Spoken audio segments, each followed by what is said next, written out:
Hello everybody, my name is Jacob from the Dry Paint Pot and welcome back to Hobby Mistakes, the show where I make all the mistakes with my models so you don't have to.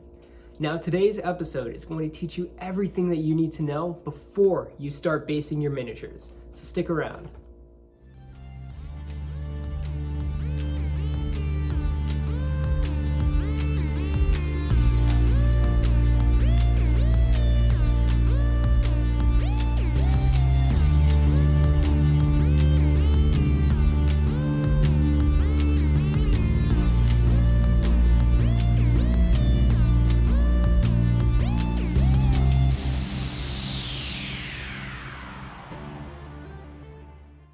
Now, basing is one of my favorite things about miniature painting.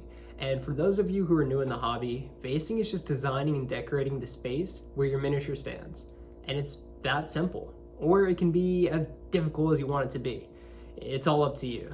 Now, the first thing that you must do before you touch a base is figure out your theme. Now, I don't know any games out there that require you to have a specific theme for your models, so you can really go crazy and just make it whatever you like. But let's hold on for a second. Just because I say go crazy and do whatever you like doesn't mean that you should make a different theme for every single base of your models in your army. And I say that because that's exactly what I did when I first got into this hobby. I just finished painting my Deathwatch Start Collecting box and it was great. All of my models had matching bases and they all had this pretty cool road theme, so I was happy with it.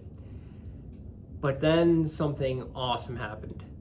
I was playing a tournament and a buddy of mine won, and he took his winnings and purchased the Dark Imperium box, and he gave the Space Marines to me and the Nurgle stuff to another friend of mine. And I was freaking out. I was so excited. And I got home that night and I put them all together really fast, and by the next day I was ready to start painting. And I made a horrible mistake because I was so inspired and excited to start trying new things with basing and painting that I didn't stick with my original theme, and all of these new models had this weird like Mars grassland kind of theme. So at that point I had one part of my army that had this like asphalt kind of road theme, and then another part of my army had this Mars grassland theme. So at that point I thought, well, screw it. Since my models don't match already, I might as well theme out every model based on where I think they would look best, or what color scheme would look best on them. And then things got really weird. Now I can't stand looking at my Deathwatch army. None of them match. They look like they're from all sorts of different parts of the galaxy. They're all over the place, and they're awful. I'm happy with the paint jobs that I did at the time, but there's nothing that brings them together. So fast forward a couple months and I'm playing another tournament, and this time I'm tied for best painted army. And when it came down to it, I lost the tie.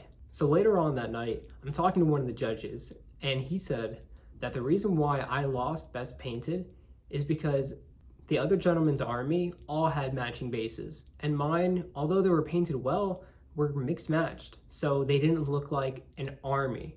They kind of look like a bunch of separate units that were mushed together. So if there's one thing to take away from this video, it's pick a theme and stick with it. Now some of you out there will say, but Jacob, you can always rebase your army whenever you want. Sure, I could do that. Let's say I'm playing a Horde army, for instance, okay? I have between, 40 and 100 models. Now I want to rebase my entire army. So I have to pry up like 40 to 100 models, hopefully not ruining their awesome paint jobs. And then I need to scrape clean all their bases, or I need to buy 40 to 100 new bases. So now I'm spending more time and money.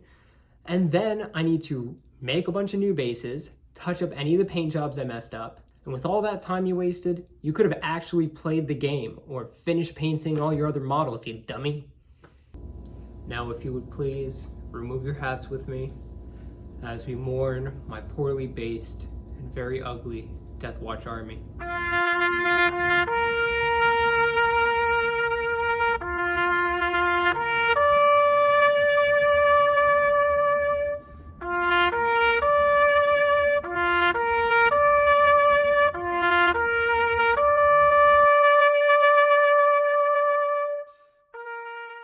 let's take a look at my Seraphin.